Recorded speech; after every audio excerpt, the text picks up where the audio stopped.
Aussi, on va en parler avec Emmanuel Ducrot. Bonjour Emmanuel. Bonjour Dimitri et bonjour à tous. Le drame de l'assurance chômage, l'Unédic, qui gère le système, croule sous une dette énorme de 60 milliards d'euros. Alors à qui la faute dans cette dette ? Notamment l'État qui fait les poches à l'Unédic régulièrement pour combler ses propres trous budgétaires. En tout cas, l'Unédic cherche activement des économies, Emmanuel. Et on pourrait en trouver, vous nous dites ce matin, à nos frontières. Expliquez-nous. Ah oui, alors il a une piste. Il faut s'intéresser à l'indemnisation chômage des salariés transfrontaliers, ceux qui résident en France mais qui font des allers-retours quotidiens, qui vers la Suisse, qui vers l'Allemagne ou qui vers le Luxembourg.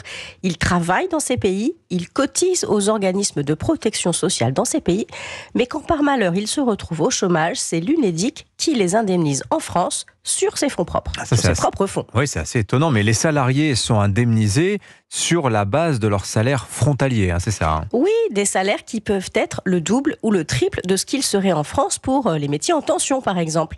L'Unédic estime que les salaires moyens sont 81% plus élevés au Luxembourg qu'en France, 30% plus élevés en Belgique, et pour la Suisse, c'est carrément le double. Et là, on parle du salaire moyen. Les salariés transfrontaliers au chômage bénéficient donc souvent d'indemnisations très importantes. Ça peut atteindre des sommes faramineuses dans les jobs pour la banque, par exemple. L'Unédic a publié des chiffres. Ces indemnisations ont concerné 77 000 personnes l'an passé et ça a coûté 800 millions d'euros. Ah oui, quand 800 même. millions d'euros à comparer avec les 400 millions d'euros d'économies annuelles qui sont demandées cette année à l'Unédic. Mais qu'est-ce que c'est que ce système où en fait l'Unédic doit payer pour du chômage dont elle ne reçoit aucune cotisation en fait ? Au début, ça partait pas d'une mauvaise idée. En l'an 2000, les États européens ont adopté un règlement pour favoriser la circulation des travailleurs, pour uniformiser les règles en quelque sorte.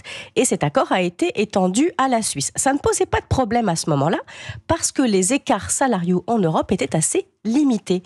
Mais au fil du temps, l'écart de niveau de vie et des salaires s'est creusé entre la France et ses voisins. Et le nombre de travailleurs français transfrontaliers a explosé. Ils étaient 445 000 en 2020, 25% de plus qu'en 2011. La moitié vont vers la Suisse, 22% vont au Luxembourg et les autres en Allemagne, en Belgique ou à Monaco. Et toujours dans ce sens-là. Logiquement, ça fait aussi exploser le nombre de salariés concernés par les indemnisations chômage en France. Il n'y a aucune chance d'équilibrer ce régime.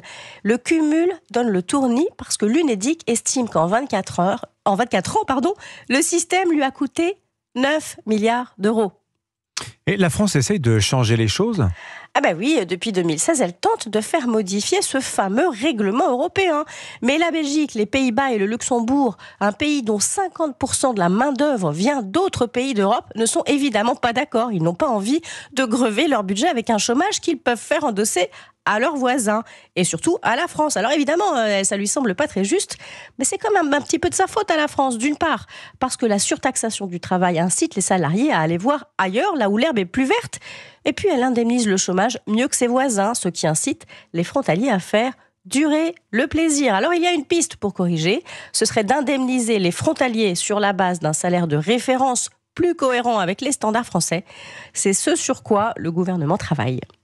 Voilà, le taux de chômage en Suisse, je le dis, c'était 2% l'an dernier. Ah oui, en effet. On est autour de 4 cette année, donc ça a doublé, mais voilà, c'est quand même assez frappant. Il y a des tensions aussi sur le marché du travail en Suisse. Merci, très, très intéressant, passionnant Emmanuel Ducrot. Merci à vous, Signature Europe 1, 8h50.